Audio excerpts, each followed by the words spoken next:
Good morning. Morning.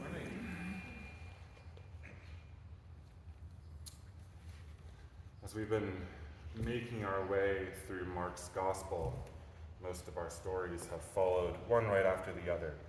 But today we actually skip ahead a little bit, just a little bit, to a pivotal moment in Mark's Gospel that takes place in the Gentile region of Caesarea Philippi.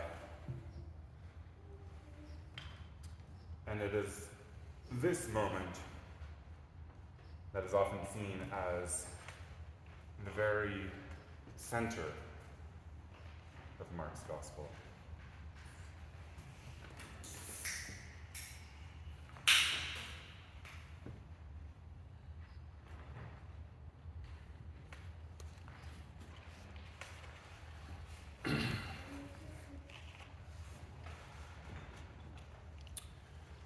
Then Jesus and his disciples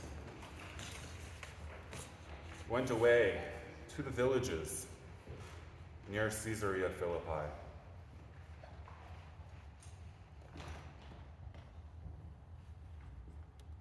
And on the way, Jesus asked his disciples, "Tell me, who do people say that I am?"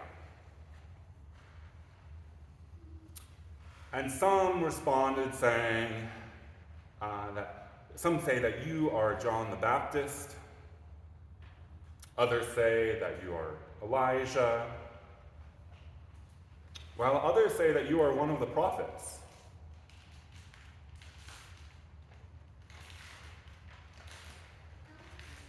And Jesus turned and asked them, "What about you?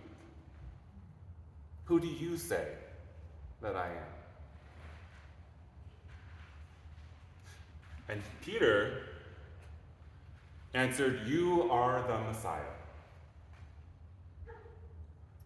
And Jesus ordered them, "Do not tell anyone about me."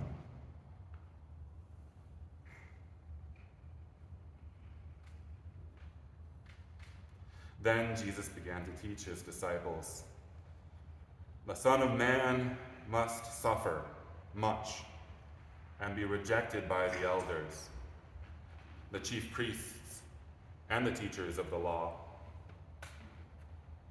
He will be put to death, but 3 days later he will rise to life." And he made this very clear to them. So Peter took him aside and began to rebuke him.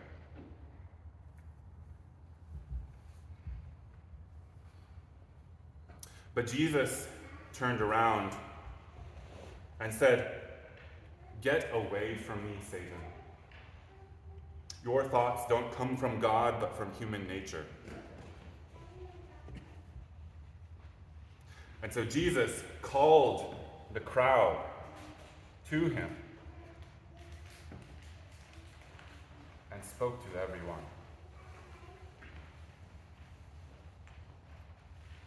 "If any of you want to come with me," he said, "you must forget yourself, carry your cross, and follow me.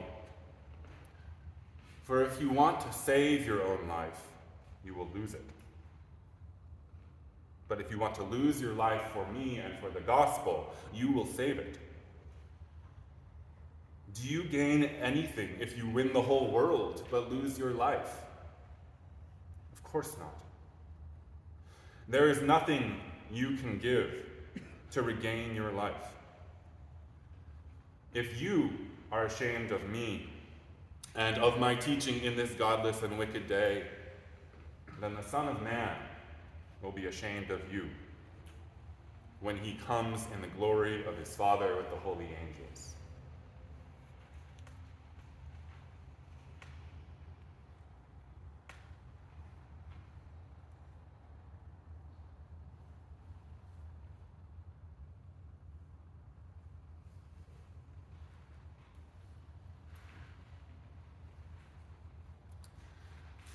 And now, as always, I invite you to wonder along with me about today's story.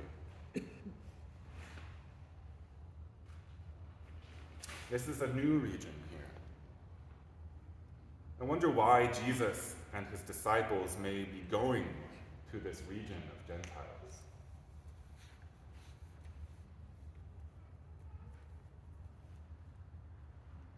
Why would they be setting out to a new place? They're being persecuted. People kept trying to bring them in for to be executed. Okay, so maybe they were getting in trouble elsewhere. Yeah. Maybe they were looking for new members. Maybe they were looking for new members, new followers, new people to preach to.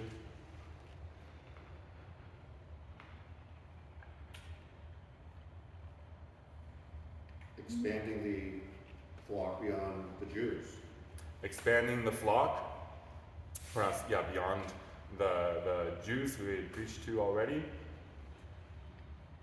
Maybe I'm thinking Jesus, especially since the story with the Syrophoenician woman, who told him, "You are here for us too." He's trying to live that out.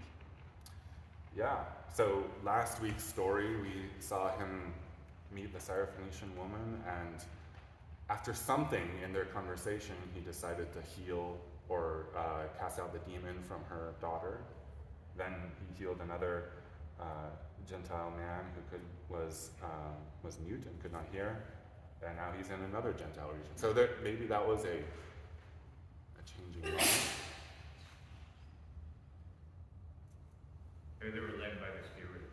Maybe they were led by the Spirit. They didn't know what was going on. I wonder why they say that some people thought he was John the Baptist, and others Elijah, and others one of the prophets. Because him and John were so close. Some people believe John was the resurrection, like the second coming of Elijah, like a reincarnation of Elijah. Mm-hmm. And if they were cousins, they were so close, their message was so similar, and they didn't have photography.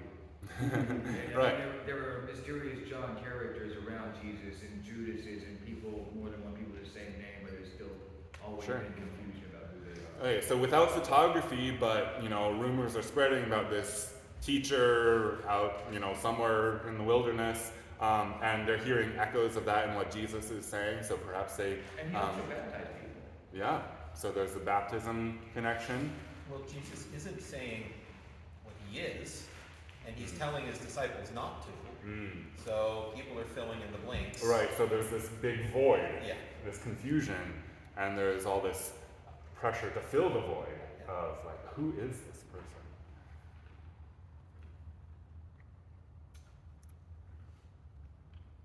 We often think of Jesus as a master And I think- communicator, but he seems to be letting other people communicate and define him on his behalf.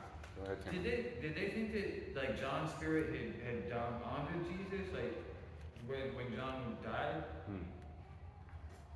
Wow. Sorry, ask that again? If you're wondering Did they if think that like it was John's spirit, whatever spirit was in John, had moved to Jesus when John died? Because I think that was another thing. okay. All right, so perhaps there's a connection between the Holy Spirit being with John and then with Jesus. What about Elijah or the prophets? He killed a lot of people. Okay. The prophets of Baal, Elijah killed a lot of people. Okay. which would be kind of scary if people are going around saying you're him come back from the dead. That would be scary for sure. Yeah. Were you going to say something? Catherine? I just was so interested when he asked, "Who do you say I am?" Like, why is he so concerned what they think? Who do you say that I am? I wonder what you think, why that matters. I don't know. It seems kind of self-serving. Like if I gave a speech or something, then I'd go, "How did I do? How did I do? Okay, so to you, it feels a little bit like showing some insecurity on Jesus' part, wanting to be boosted up by his disciples, perhaps. I was thinking he's challenging them to think for themselves. Okay. So challenging them to think for themselves. He's not giving them the answer, per se. Tim? It's kind of an interesting counter narrative because culturally today, it's the beginning of the school year, and I think a lot of our homework projects in school are the poster about who I am, like who's Yes. my family, and like we actually, that's the literal narrative that we have in our home and at school, and then you start getting into the school year. And that's opposite question, right? Where it's who do you say I am, as opposed to me just telling you using culture, the family is right on. Sure. Because Yes. from the time he was born, they prepared him for death and carrying the being thought of as seen as a Messiah, promoting himself as a Messiah. It's why they killed him. It was sedition. Hmm. Yeah. Yeah. So I wonder why Peter took him aside to rebuke him.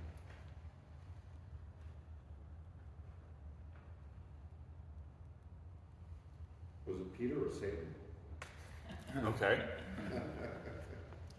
Yes, the narrative says Peter took him aside, and then Jesus says, "Get behind me, Satan." Yes. So are you imagining that that was Satan taking control of Peter?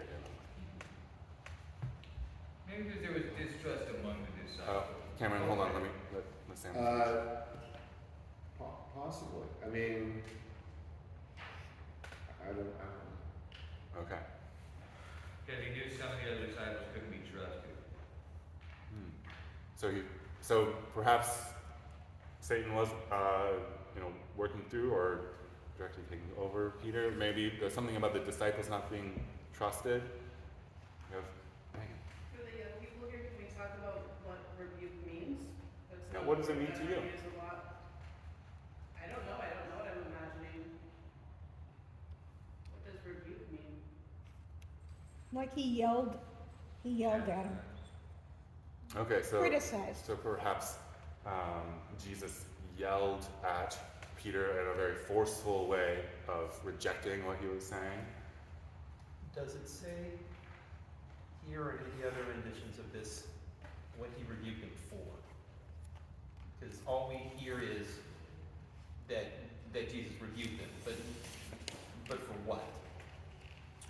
He says, "Get away from me, Satan. Your thoughts don't come from God, but from human nature." Okay, that's kind of about whatever he was mad at Peter for, but not what he was mad at Peter for. What do you imagine he was mad at Peter for? Maybe pulling him away in the first place.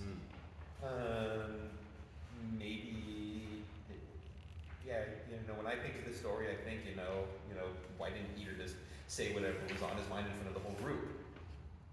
That I wonder. But, I do always wonder what happened in that conversation. Mm-hmm. So why didn't Peter say it in front of the whole group? Good question. Because you always criticize in private. Because you Raise criticize yourself in like private. criticize in private. That's just a good manner. Yeah. So Peter knew his manners. But even so, he gets called Satan. Well, but because that's the thing. Peter rebukes him, and then he rebukes Peter. So there's this sort of back and forth. And Jesus does it publicly. Yeah. I wonder what that says to you. Ellen, what were you gonna say? Well, I wonder if Jesus is rebuking Peter for the original statement he made when he said, "You're the Christ." Because he immediately says, "Don't tell anybody this." So I kind of wonder if he's saying to Peter, "Look, don't blow my cover here. I don't want people to know who I am, and don't do that again." So interesting. So I think the assumption I've always had is that Peter is rebuking Jesus because he's saying the Son of Man must suffer and die. But actually, you're wondering if Peter is rebuking Jesus for saying, "Do not tell anyone about me," and then Jesus in return rebukes Peter for pushing back against that. Yeah. Yeah, it's interesting that you bring that up because when I heard it the first time, I thought he was rebuking him for telling him to stay silent, not that he was rebuking him for the teaching. But it could be either one. We don't know. Yeah. So interesting. So yeah, there are And- and- different things it could be about. Yeah, I mean, the other thing I found myself thinking is Peter is the one who, when Jesus is arrested, goes into the courtyard and denies him when someone says, "We saw you with him." And I think that we have that sort of tension in Peter of, on the one hand, really seeing who Jesus is. You're the Christ, you're the Messiah. And on the other hand, being really aware of the dangerous implications of this and fearing. Interesting. Yeah, so perhaps Peter is the one who truly sees who Jesus is, but also is most scared about that, Yeah. and maybe gets the most attention from Jesus for his fear. Yeah, there's an interesting, and from the gospel narrative, it really focuses on Peter a lot. Finn had his hand up Oh, at one point. I was just sort of agreeing with her, but okay, yeah. yeah, I do think that maybe it is a sort of like he's had a lot of encounters, I feel like, where he's like, so like here he is someone, everyone realizes he's got mobs, like he's got like tons of crowds around him, he may just want to like stay. Like also in the last story, he was sort of like hiding, sort of away. So I think this may sort of be like wants to teach, but like not everyone. Okay, so he's still being selective in this moment in his ministry. There's something going on where he's not just showing up in the temple in front of everybody saying, "This is who I am." Yeah. I think that's because he's still learning. Okay, so he's still learning. Perhaps he knows he's not ready yet.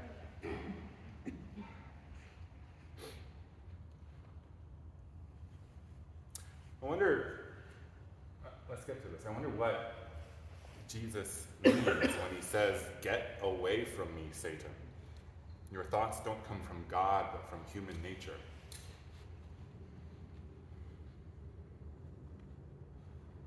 Well, I do feel like that's a little bit insulting. A little bit. A little bit. Don't come from the Bible. Not the best compliment to be called Satan. Yeah, but I also feel like maybe just like I don't really I feel like the rebuke is sort of like no, just like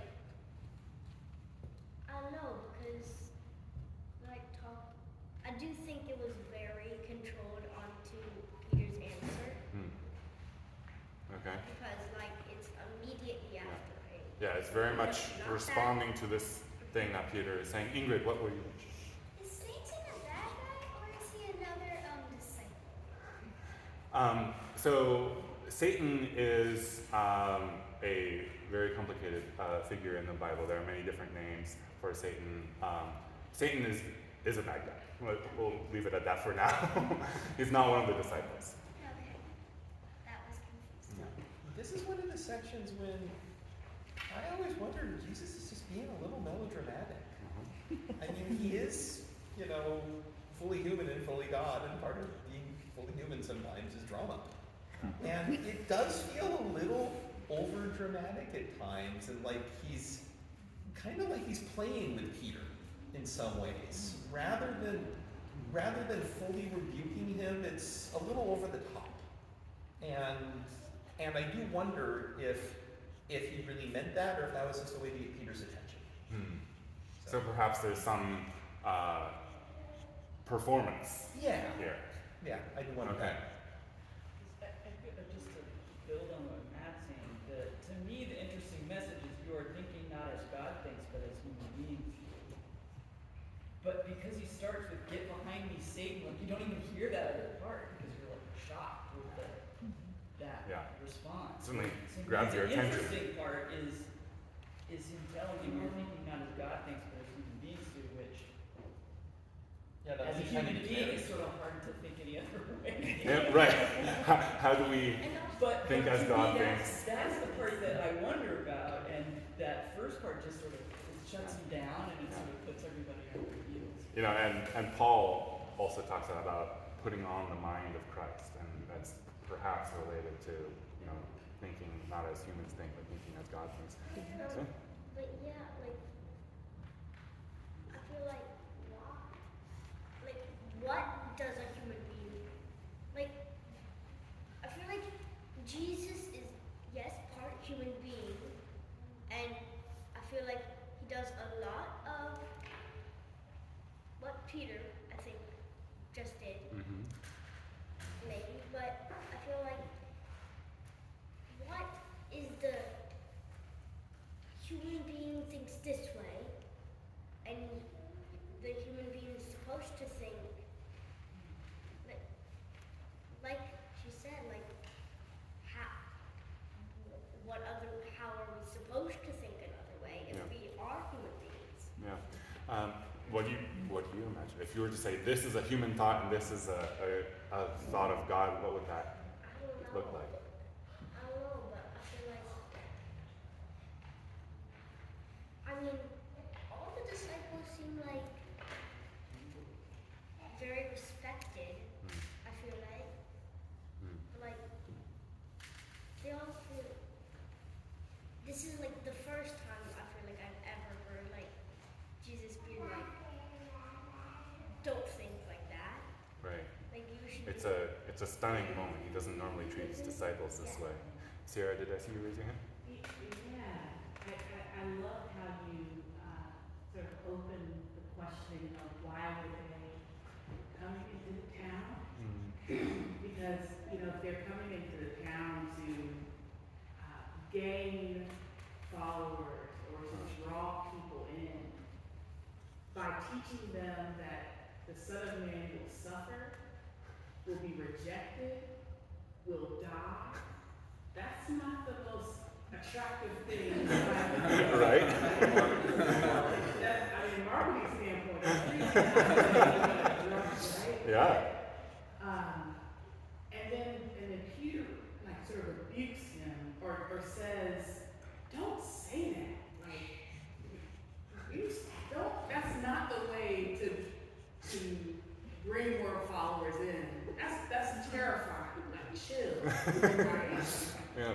And then Jesus not only sort of tells Peter to get behind me, say, but he basically says, "You're speaking out of fear." You know, like it's not about what sounds good, Sure. right? Yeah. That just because you're following me doesn't mean you're not going to suffer, Yeah. or that you're not going to have death, or that you're not going to be rejected. Like if you're coming here so that you make everyone happy, this is not the movement for you. Right. Yeah. So perhaps, you know, one thing you were opening up is there's maybe a third way of understanding what Peter is rebuking him about. It's not about saying that he's gonna, or not about thinking that he's going to suffer and die. Not about saying, you know, don't tell anyone, but it's more about, you know, he's giving him some PR advice, like trying to help Jesus be a better marketer, communicator to, you know, the potential followers, saying, you know, let's change the messaging a little bit, make our movement a little more attractive, and Jesus is rebuking that, perhaps, focusing on that aspect instead of what Jesus wants them to focus on. I wonder what it means to you to gain your life by losing it.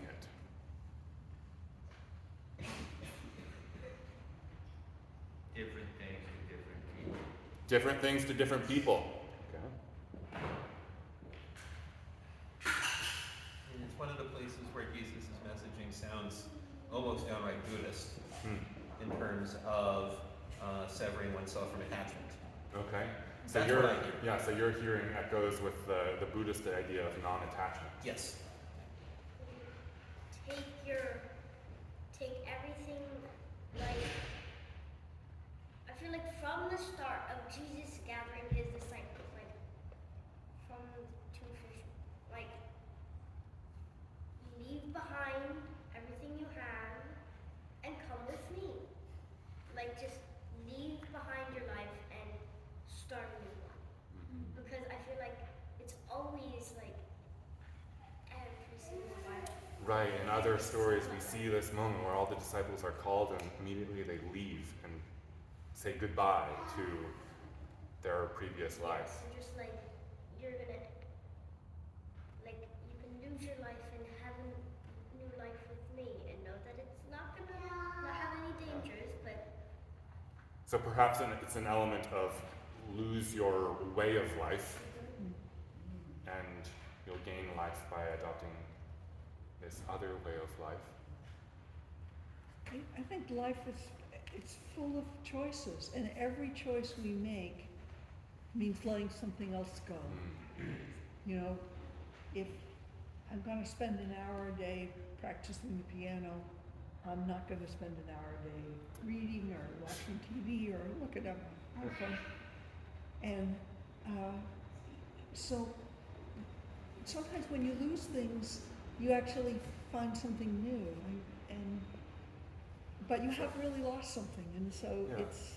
So our time and attention is a limited resource and you have to lose some things in order to gain others. Yeah. Was there a hand over here? I guess for me it would be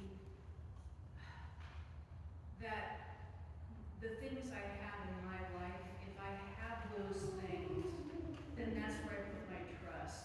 And that's as far as, it's also as far as my imagination, that's not the right word. It's as far as I can go. I'm limited to what I have my life that I've constructed, my life that I gathered things, you know. And if I can let go of all of that, then it's limitless.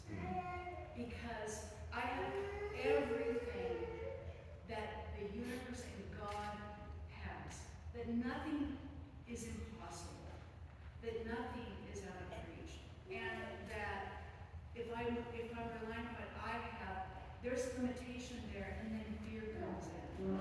I don't have enough. My life is not enough.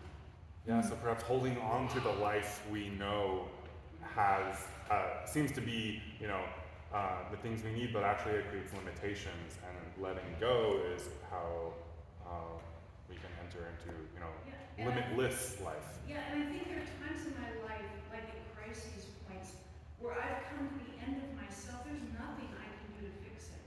And there's that time of panic, and that time of, it's all gonna fall apart now. But then if I can do that flip and go, I am totally in God's hands in this. I have to totally rely on God's resources and God. There is that moment, that flicker of limitlessness and possibility, and that sense inside, it's going to be okay. Nothing looks okay, but it's going to be okay. Yeah, limitlessness is a fascinating idea, and saying it back, I just found myself saying limitless life, which makes me wonder about how that relates to eternal life.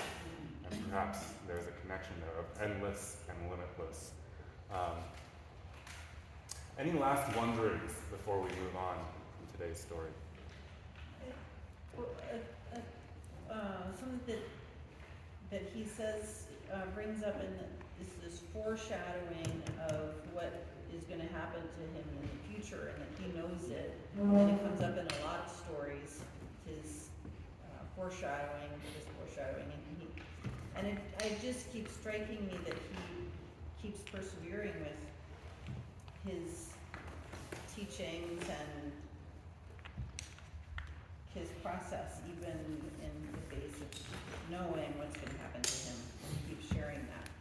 Yeah, so he's foreshadowing what's going to happen, which means he seems to have some idea of what's going to happen, and yet he is determined to move forward. Takes courage.